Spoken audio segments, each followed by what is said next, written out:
की बाज पड़ोसी। ये हैं मिस्टर मनसुख, उम्र 60 साल। वैसे तो इनकी उम्र है राम नाम जपने की, पर मनसुख दिन रात अलग अलग लड़कियों का नाम जपते रहते हैं। अरे लड़की, सुन तो, तेरा नंबर क्या है? अंकल, अभी तो आपका नंबर है, अर्थी बुक कर लो अपने लिए। अरे अभी तो मैं जवान हूँ लड़की, सफेद बालों पे मत जा। मनसुख राम को लड़कियां छेड़ने की गलत आदत थी। पत्नी बहुत पहले गुजर गई थी, जिसके बाद मनसुख खुले बैल की तरह हो गए। जहां दिखी नारी वहां लाइन मारी। मनसुख राम के पड़ोसी सोनी जी के यहाँ नई बहू आई। नाम था कल्याणी। अरे वाह बेटा कल्याणी, तेरे आते ही घर में खुशी खुशी हो गई है बेटा। अरे माँ जी, जलेबी खाओ, बात मत करो, बोलने से खुशी को नजर ना लग जाए। जैसे मोहल्ले की हर लड़की पे मनसुख की नजर थी, वो कल्याणी को भी बुरी नजर से देखता है। एक दिन कल्याणी छत पे मिर्ची सुखाने जाती है। दूसरे छत पे खड़ा मनसुख गाना गाने लगता है। उफ उफ मिर्ची, हाय हाय मिर्ची, देखे तो तुझे लग जाए मिर्ची। कल्याणी को लगता है कि यूं ही गा रहे हैं, शौकिया तौर पर ये तो होता ही रहता है। एक दिन कल्याणी आंगन में पौधों को पानी दे रही होती है। गुलाब का चमेली का न समझना, आशिक मन आपका सहेली का न समझना। कल्याणी को ये बात बहुत अजीब लगती है, क्योंकि शायरी बोलते वक्त मनसुख उसी की तरफ देख रहा था। वो अंदर जाती है और अपनी सास को कहती है, ये जो हमारे पड़ोसी हैं। अरे दूर रहना उससे। हाँ, दूरी रहूंगी, पर ये थोड़े अजीब नहीं है? अरे अजीब, आवारा, ठरकी, पता नहीं क्या क्या आदमी है वो। हर लड़की पर नजर डालता है वो। उसकी उम्र की वजह से कोई उसे कहता नहीं। बाकी उसे आसपास रखना भी नहीं चाहिए। अरे पर ऐसे थोड़ी ना चलेगा, FIR करवा देनी चाहिए। हवालात में हवा और लात खाएंगे तो समझ जाएंगे। अरे यही तो दिक्कत है ना समाज की। जिसके साथ दिक्कत होती है उसको भी समाज गुनहगार समझता है।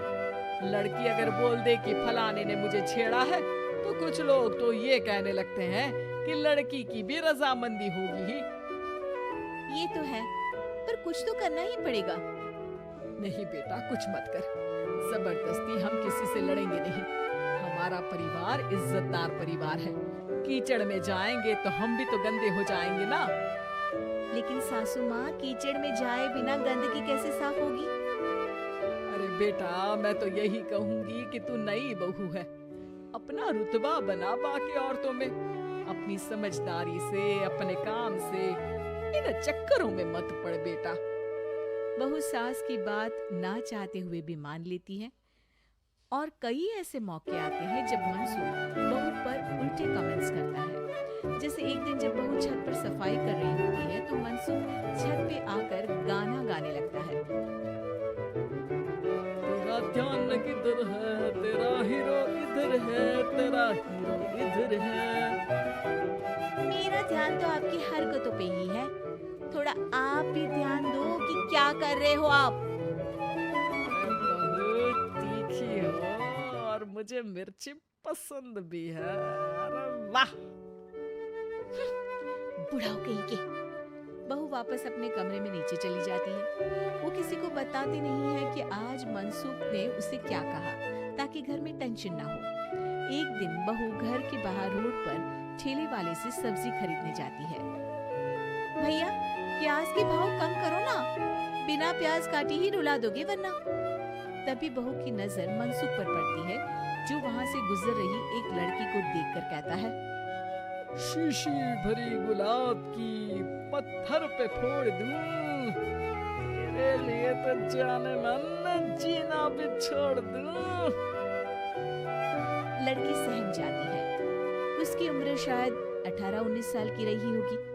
बहू ने जब ये देखा कि मनसुख ने इतनी छोटी उम्र की लड़की को तंग किया है, तो वो घर में जाके अपने पति से कहती है, तुम्हारा पड़ोसी मनसुख, अरे बहुत नीच आदमी है। अरे कुछ करते क्यों नहीं उसका? अरे मैं क्या करूं? पड़ोस में गंदगी है, हटानी तो पड़ेगी ना। मेरा साथ दोगे? दूंगा, लेकिन करना क्या है? हम फंसेंगे तो नहीं ना? डरो मत, अच्छे काम करने से डरना नहीं चाहिए। उस दिन कल्याणी अच्छे से तैयार होती है और मनसुख के घर जाती है। अरे वाह, आज तो घर में चांद उतर आया है। आपकी शायरी, आपके गाने मुझे यहाँ खींच लाए। शाम को मेरे पति और सास घर पर नहीं रहेंगी। आप मेरे घर आ सकते हैं चाय पीने। अरे जरूर जरूर, मुझे पता था तुम समझदार हो, पर इतनी जल्दी मुझे पसंद करने लगोगी ये नहीं सोचा था। चाय पे इंतजार रहेगा। मनसुख शाम को कल्याणी के घर चला जाता है। आप बेडरूम में बैठिए, वहाँ चाय पियेंगे। अरे वाह, बेडरूम में चाय। मनसुख हंसता हुआ बेडरूम में जाता है और वहाँ का नजारा देख के घबरा जाता है। वहाँ पर मोहल्ले की वो सारी लड़कियां खड़ी हैं जिनको आज तक मनसुख ने छेड़ा था। कल्याणी भी बेडरूम में जाके दरवाजा अंदर से बंद कर लेती है। अब बेडरूम से सिर्फ डम डम डिशम डिशम की आवाज आती है और बीच बीच में मनसुख की चीखें भी सुनाई देती हैं। अरे माफ कर दो बिटिया। अरे नहीं नहीं नहीं, अरे डंडे से नहीं, अरे लग जाएगी। बेडरूम का दरवाजा खुलता है और मनसुख की हालत एक लुटे फटे कौवे जैसी हो जाती है। किए की सजा तो मिलनी ही थी आपको, लेकिन आपकी और आपसे ज्यादा हमारी इज्जत का भी ख्याल रखना था। इसलिए इस बार शांति से धर धर के धरना किया हमने आपके। अगर जरूरत पड़ी तो बाहर जुलूस भी निकाल सकते हैं। मैं ऐसी गलती नहीं करूंगा, मुझे माफ कर दो। बहू मनसुख को बाहर छोड़ने जाती है। मनसुख अपने घर की तरफ बढ़ता है। वैसे आपको चाय कैसी लगी?